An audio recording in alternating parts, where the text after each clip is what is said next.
میرا یہ ایمان ہے اگر ایک انسان نے عظیم انسان بننا ہے تو نبی صلی اللہ علیہ وسلم کو رول ماڈل بنا لو. اگر ایک قوم نے عظیم بننا ہے تو مدینہ کی ریاست کے اصولوں پہ چل جاؤ.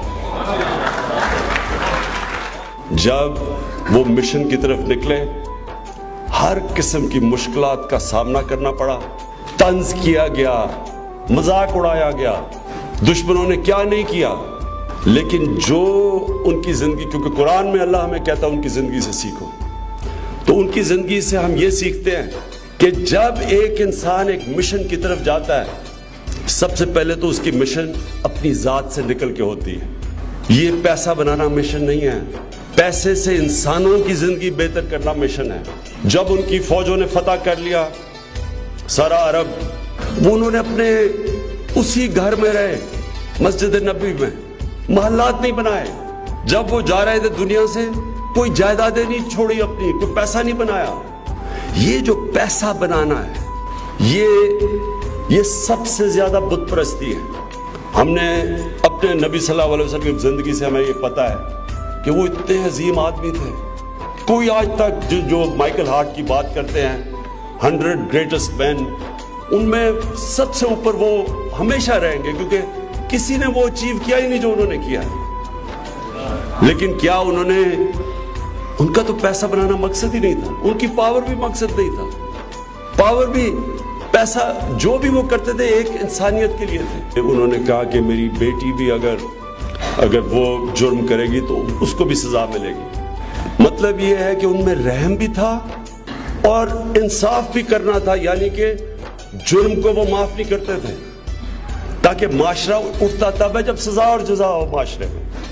اور وہی مدینہ کی ریاست تھی. یہ ہے مدینہ کی ریاست جو اٹھی, میرٹ, انصاف, پھر تعلیم کے اوپر زور دیا کہ جنگ بدر کے بعد انہوں نے ایجوکیشن ایمرجنسی زور ڈالا تعلیم کے اوپر. اس لیے تو نہیں 700 سال تک سب سے جو ٹاپ سائنٹسٹ تھے مسلمان تھے.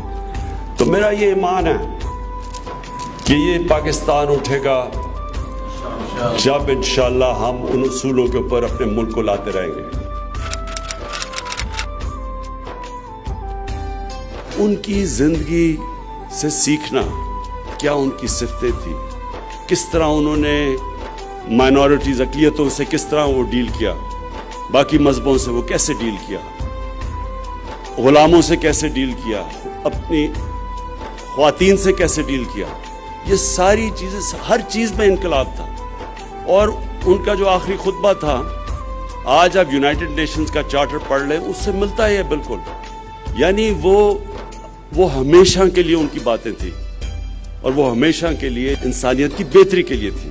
تو اس لیے ہم نے فیصلہ کیا ہے کہ 7, 8 اور 9 کلاسز میں ہر سکول میں پاکستان میں ان کی زندگی بچوں کو پڑھائی جائے. مغرب کے لوگوں کو نہیں سمجھ جو ہمارا رشتہ ہے نبی صلی اللہ علیہ وسلم سے, کوئی تکلیف مقابلہ نہیں کر سکتی جب ہمارے نبی صلی اللہ علیہ وسلم کے خلاف کوئی بھی ان کی بے حرمتی کرتا ہے, کوئی اس کا مقابلہ نہیں کرتا. اور یہ ہمیں ان کو سمجھانا چاہیے, ان کو نہیں سمجھ ابھی تک. انشاءاللہ پاکستان اس میں لیڈ لے گا. میں ابھی بھی بات کروں گا, میں نے لیٹر سب کو بھیجے ہیں, میں بات بھی کروں گا, اور مجھے یہ یقین ہے کہ یہ ہم ان کو سمجھا سکیں گے.